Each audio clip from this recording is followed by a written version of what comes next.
Romila, it's a pleasure to talk about your latest book, which is Readings in Early Indian History, which is a collection of 16 essays that have been written over a period of nearly 50 years. And I noticed that you've divided them into 5 sections. So, would you tell us to start with a little bit about why you chose these 16 and why did you kind of decide to group them the way you have done in terms of historiography, society and economy, polity, religion, philosophy, and then coming into what you call towards further change? Yeah. Well, I think the purpose in putting these essays together was largely that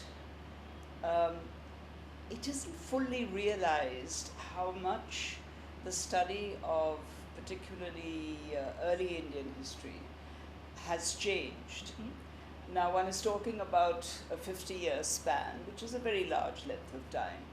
But the old concern with political and dynastic history, which in itself is quite legitimate Mm-hmm. and which continues naturally, has also been added to very significantly by work on social, economic, religious history, and so on.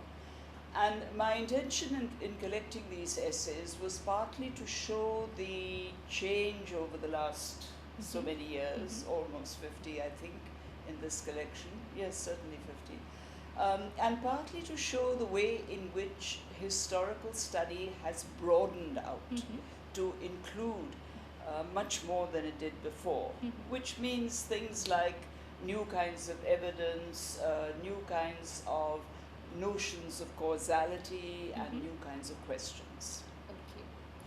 I was just thinking one of the issues that you raise, and which is an interesting one, it's a strand that runs through the book, is that you insist on treating history as a social science. In other words, you're arguing that it's not something that is meant for a narrow group of specialists, but something that is meant for a much wider audience. You've also made this point time and again about interdisciplinarity. So, can you just tell us a little bit more about that? Why you think it's important to treat history as a social science, and what are the implications of interdisciplinarity for something like history? Yeah, I think my obsession with social science was really partly that I was trained in the broader framework of what was called Indology. Because it was ancient history, it involved languages, it involved scripts and that kind of thing.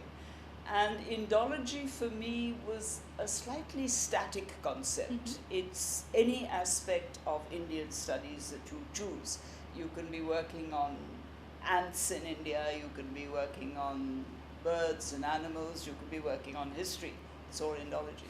Now, with social sciences, what happens is that history moves into an area where it is in dialogue with sociology, with economics, with political science, with demography, with statistics, which brings in a much greater element of reality into the study that you're making. It brings in an element of reality because the questions that you ask are questions which other social scientists are also asking. Mm-hmm. So in a sense, it integrates historical study into the study of the fuller study of society. Mm-hmm. And that integration is not just something that happens with contemporary history or modern history. It has to go back to the beginning. Mm-hmm. So that when, I remember in the 60s and 70s, when economists talked about the importance of economic growth, Mm-hmm. they would frequently turn to us as historians and say, what was it like in your period of time? Mm-hmm. And one had to then go and look at economic structures or look at structures dealing with caste and society or religious movements, which were different. There was a difference between pre-modern society and modern society. And so, in a sense, one was taking history more and more in the direction of the social sciences, because that is where the new evidence and the new questions lay. There's also a specific question I wanted to ask, because I was noticing that you refer to a very long span of time from about 2500 BC to 500 BC, and you describe that as a formative period. So what are the trends that you think were significant during that span of 2000 years in early Indian history that require us to classify that as a formative period? Well, it's really that essay is an attempt to answer the question of what happened after the decline of the Harappan culture and the rise of kingdoms and urbanization in Magad and the eastern part of the Ganges Plain. It's a geographical shift. There is also seemingly a hiatus. And the theory that has always been held is, of course, that there was a complete break and everything started afresh. Now, my suspicion of this theory really arose when one looks at the archaeological pattern, where there are cultures, like the black and red ware cultures of different kinds, that are contemporary with the Harappan cities and that seem to continue on into later periods. Now, admittedly, one is speaking about a huge span of time. It's a good 1,000, 1,500 years.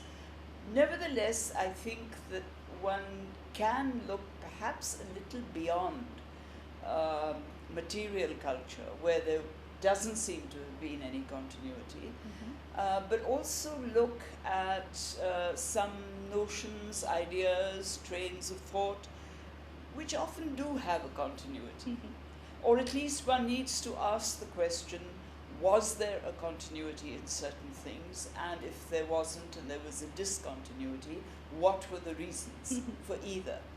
And I think here I was perhaps a little influenced by Didi Kosambi's idea that although the material culture of the Harappan cities declined, there might have been some continuity of ideas which then crept in as part of what we call Vedic culture. In other words, Vedic culture is a mixture of what might have been some strands that might have been inherited and some strands that were already in existence. Can I bring in another issue which is partly related to this vast span of time, but it's more general at one level, which is this whole problem about periodization, which you do discuss in your historiographical essays, pointing out the limitations of calling certain periods Hindu, Muslim, British. Then we have the substitution of ancient, medieval, modern. Now we have a tendency to talk about the early historic, the early medieval, and in some cases the early modern, and so on, qualifying these periods. How do you think, how relevant are these periodizations? And do you think we've resolved these once and for all? Is there some kind of consensus? Where does it leave us? No, I think the periodization issue has not been resolved. And I don't think it can be resolved in a hurry, because periodization is very dependent on the way in which you are researching, writing, looking at the history of a long span of time. And in the same way as early medieval came up when we realized that the post-Gupta period is not a dark age, but is a period which is pulsating with life, and there was this huge debate on, was it a system of feudalism or was it a different kind of system or whatever. And so you described it as a new period. So I think in the same way, when that kind of work and that kind of debate takes place on this period from the end of the Harappa culture to the early centuries AD, there will be a distinction and there will be new periods that will be sorted out.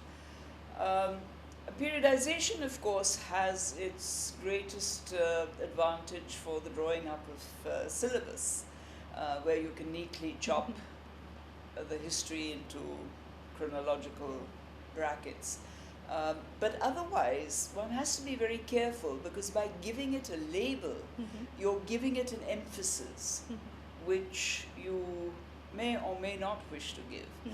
And maybe that is one reason why I prefer to refer to early history rather than ancient and early medieval and so on. I just call it early history, because in a sense the emphasis is then of the historian and the reader who sees what the emphasis could be.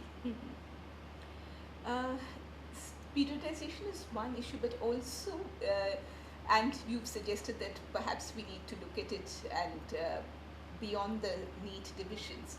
But what also struck me about this anthology of essays is the way in which, in the sections on society and economy, and in the section on polity, there is actually a mix of essays on society, economy, and polity. So the society economy one has essays on the lineage state and early state formation, and the one on polity has essays on Mauryan economy and society. So how do you think, as a historian, do these kind of stratifications or classifications work? On the one hand we have the chronological divide, on the other hand we have the thematic divides. So what is your opinion about these thematic divides, and how do we work with them or work out of them? Well, I think that the thematic divides are almost an aid to organizing essays, or an aid to trying to see again where the emphasis lie. I don't think one can make very strong thematic divides in work dealing with social, economic, political history, or for that matter even where ideology comes in and religious studies come in. I think it is necessary to realize, and that's partly what comes through in this kind of mix-up that you're referring to, it is necessary to realize that these are all interrelated features of a particular period of time, of a particular society, or of many societies coexisting at the same time.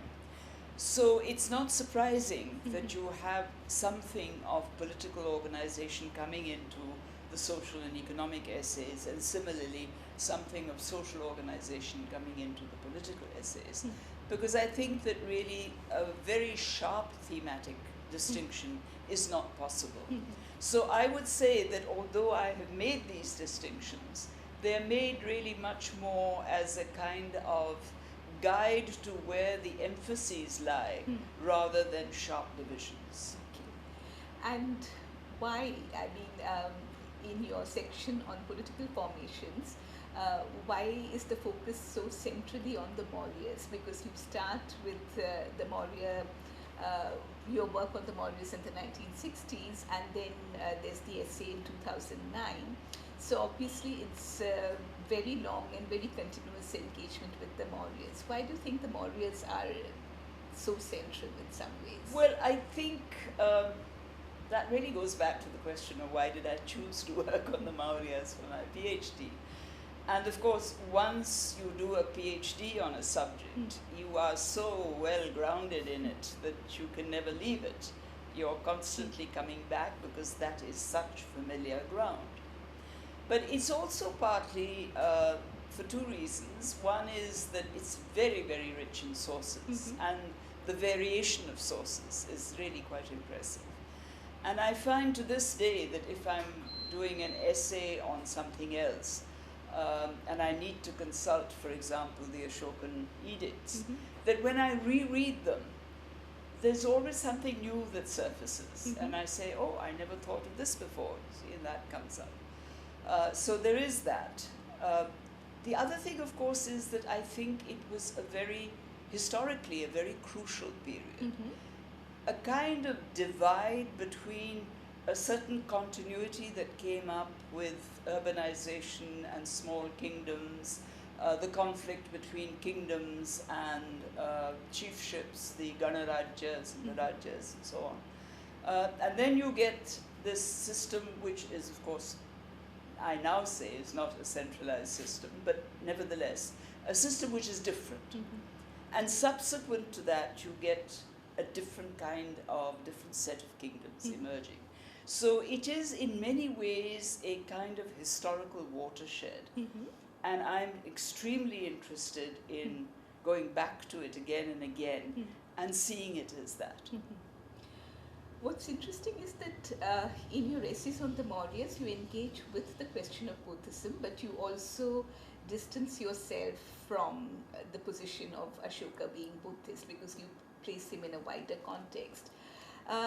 But you do turn to both Buddhism and Brahmanism very centrally in your collection of essays on religion, philosophy, society, where I think what's intriguing is the way in which you look at the relationship between the householder and the renouncer. And it's interesting because one would think that once one renounces, there's nothing more to do with the household, but you constantly go back to the sources and show us that there is a connection. So will you tell us a little bit about that? Yes, well, this is the question of renunciation is something that has always intrigued me, because I think in many ways the centrality of renunciation to, shall we call it, various religious ideologies, as it were, the centrality of renunciation is a very Indian thing. You don't find it in other religions to this degree. And therefore I was very intrigued by this. In a sense, it's been taken as being antisocial. You're opting out of society and you are having nothing to do with it. I see it really much more as taking up an alternative lifestyle. Now, and I do argue that except for the ascetic that goes and, you know, traditionally and symbolically goes and sits on top of a mountain, the average renouncer, the way in which renunciation is known and practiced, is an alternative lifestyle.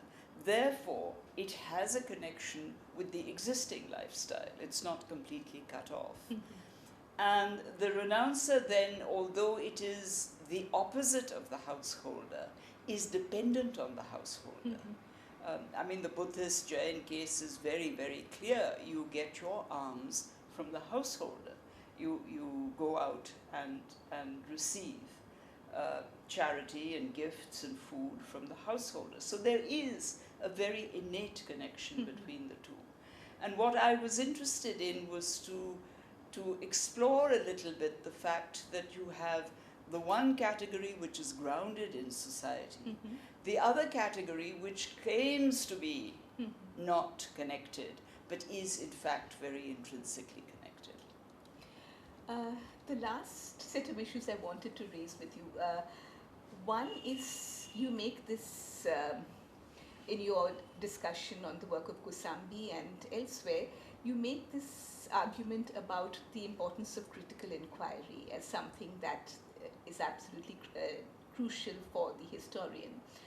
At the same time, you have an anxiety that those who might be involved in certain kinds of political activities would tend to appropriate the past or tend to draw on the past for certain non-academic reasons. Yet we know that, say, somebody like Kosambi had a very strong political position on a whole range of issues. So how do we then reconcile our professional and our political? Do we keep them separate, or is there a way in which we can work together with these? Well, I think that, you know, every person living in a society has a political position. Whether it's articulated, whether it's consciously known or not, or whatever, but there is that position. And for social scientists in particular, it's very evident that they will have a position vis-a-vis those who are in authority, those who are governing, the kind of governing, and so on and so forth. Therefore, I'm not one who buys this theory that the ideal historian is the historian who doesn't have a political position. We all have it. Some of us are aware of it, and some of us are not. Nevertheless, I think that what is important is that one must distinguish between, in a case like Didi Kosambi, one must distinguish between his political position and his use of a methodology, which had certain political overtones, but was a methodology in itself. Which was a perfectly legitimate methodology in social science. I'm referring to his use of the Marxist methodology. where he does not accept the traditional divisions that Marx makes for European society and for Asian society. On the whole, he rejects those. But nevertheless, he uses a methodology, which is a Marxist methodology. Now, I think that in cases where one may have very strong political positions, obviously these political positions should not overwhelm the research that one is doing, but they will come in up to a point. That's taken for granted. And so what one, or let me put it the other way, that I think that the sensitive historian knows when the work is being done at a level which is strictly academic, although it may be directed from an initial position, which is a political position. Like, for example, if one is looking at today, if one is looking at the position of lower castes in ancient India, one may have a political position on it, though one may not. That is one kind of research that is being done, and very often, even in the case of extensive political positions, when they are being countered, the debate that ensues is very often conducive to the progress of the discipline. But people, historians like that, usually also have a commitment to explaining their position to the public at large, to what is known, I believe, as the generally interested reader. And I think that that is an important commitment, that if you are arguing a certain position from a particular point of view, you have to take your readership into confidence and say that that is the academic outcome, and let me explain it to you in more realistic terms, in terms of a dialogue that I am having with my readership. I think these two things should go together, and usually with good historians, I mean, somebody like Eric Hobsbawm, it's very, very clear that he has a political commitment. His academic work has been described as absolutely superb and magnificent by all kinds of non-Marxists. But he has a public commitment too, and he does write essays. How would you, in that context, place your work, which again has been something you've worked on for a very long time, your work on the notion of historical consciousness in ancient India? Because again, on the one hand, one can see that, to put it very simply, there's been a denial of any kind of historical consciousness on the part of colonial historians who've said that, broadly speaking, there was this whole spiritual aspect and no interest at all in the past or the present or the future, just a static society. On the other hand, you did have nationalist historians who argued that there was historical consciousness. How would you place your own work? And there is an essay on historical consciousness in the anthology. How would you look at it? Well, I think it's partly that my interest in this subject really began partly with this idea that everybody was commenting on the fact that Indian civilization never had a sense of history. And I thought to myself, that sounds very strange, because every society has a sense of history. And I've lived through a period of time in the last 50 years when history has been the central item of immense ideological struggles. You know, left, right, center, whatever it is. History has been absolutely at the center. And I said to myself, but surely this is not just post-nationalist. There's something that's there, that's been there for a long time. There must have been an interest in history. So I started investigating, moving slowly away from the idea that did India have a sense of history or not, to what I think is a much more meaningful idea, which is that all societies have a sense of their past, and many of them write it up as history. But the form that history takes may be different. We don't all have to produce histories of India written in the Enlightenment project form. Now, I'm not saying that this is an incorrect project, not at all. I think that today, if one is writing a history, one has to use the historical method that is commonly used, which involves critical inquiry and all the processes of critical inquiry is absolutely important. But for earlier societies that didn't have this sense of critical inquiry or had a different sense of critical inquiry, one has to look at the texts that relate to the past from a somewhat different way. And what I found interestingly as I started looking at these texts that talk about Itihasa Purana, and so on, I began to see that they were not all looked at in the same way either. There were differences. Time changed, the form changed, the genre changed. The way in which the past is recorded, for example, in the Vishnu Puran, in the Vamshanucharita section, is very different from the way in which it is recorded in the Rajatarangani.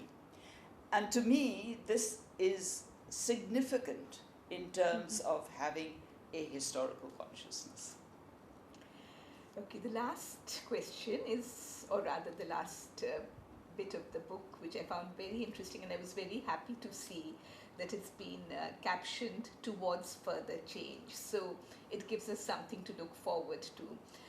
And what's interesting, of course, is that you have your discussion on Shakuntala and how this narrative has been appropriated and used in different ways at different points of time. That's one of the essays in that section. And the other one is about how an event, the destruction of the temple at Somnath, was either represented or not represented, or represented in a variety of ways over a very long span of time. So in concluding, first of all, I'd like to know whether we can expect something more from you along those lines, and also about the methodologies that you evolve for these kinds of studies, because these are very different in some ways from, say, the exercise you did with the Mauryas, which was much more in the nature of history as we would have understood it maybe a couple of decades ago. So a little bit about this shift and also the kinds of issues involved in doing it.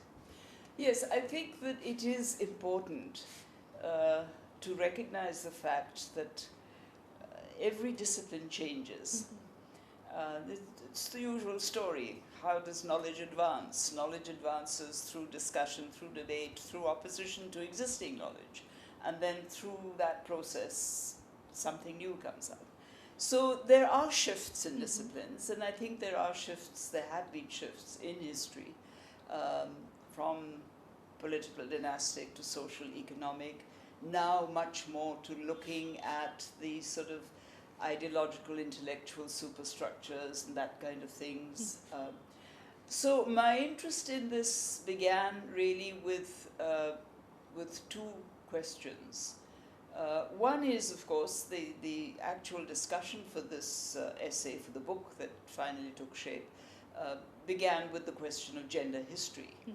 How is a woman represented in different periods of time in India? And so I took up the case of Shakuntala because she's completely fiction. She's not historical. But she's represented in one way in the epic and in a very different way in Kalidas's play. And then in a very different way in the comments that come from British writers and from Indian writers like Tagore and so on. And what interested me then was not only how the image of the woman changes and attitudes towards her change as society changes from a clan society to a caste society to a supposedly modern society and so on. But I was also very interested in the underlying question, which is how do historians use fiction? You can't say that you can't quote a historical fact in the traditional sense by quoting fiction. So how do you get behind that fiction and say what this is really demonstrating is perhaps a way in which society was being looked at that time. So it's the broader social issue that becomes important. And you look at Shakuntala then not simply as this is the story in the Mahabharata, but you ask yourself the question, what is the kind of society that the Mahabharata is depicting in the course of narrating this story? Similarly, what is the kind of society that Kalidasa is depicting in the course of narrating this story? And it becomes, therefore, a very interesting interrelation between literature and history. In the Somnath case, it was a very different process. There I took an actual historical event. That is the statement that in 1026, Mahmud of Ghazni came and raided the temple of Somnath. And up to that point, people had talked about these raids, or this raid and the aftermath, the creation of this great Hindu-Muslim trauma, entirely on the basis of the Persian and Turkish records. And I thought to myself, I wonder if there aren't other records at that time. And then investigating, discovered that there was a whole stream of inscriptions in Sanskrit, which had been worked on by different historians for different purposes, but not related to the Somnath issue. And there are Jain chronicles of the Chaulukyas and the kings of Gujarat that cover this period, but don't refer to the raid. So I put together all these. There's the oral tradition as well. And I thought to myself, now as we go through the history of Somnath from the 10th century right up to the 20th century, what are all these different voices saying about it? Or why are they silent? And so that really led me to this point of at what point does a historical event become central? To whom and for what purposes? So it becomes central to the Persian chroniclers because they're trying to glorify Mahmud. And in this glorification, they exaggerate beyond degree, like many chroniclers are accustomed to doing. Then you get the little struggle that's going on between the Jain ministers at the Chalukya court and the Shaiva chief priests of the temple. The temple goes on. I mean, all this talk about it being converted into a mosque is not correct until much later it is converted. The temple goes on, so this struggle goes on, and the temple, bits of it are repaired, rebuilt, and the reasons given are not the raid of Mahmud. The reasons given are weathering by salt spray, sea spray, or bad ministers, wicked ministers who didn't maintain the temple, a situation that we are very familiar with, the maintenance of public buildings, and that kind of thing. And I just thought this was very interesting. So then I asked myself the question, when is the first reference to the Hindu-Muslim trauma? In which of these texts? It's absolutely absent. The first reference is in a debate in the British House of Commons in the early 19th century, where somebody gets up and talks about this trauma. And the British then take it up and go on talking about the Hindu-Muslim trauma, which is then picked up by K.M. Munshi and by certain members of the nationalist historians and so on. And you have a situation where you can see the making of what has come to be called a collective memory. Then you examine this whole notion of a collective memory.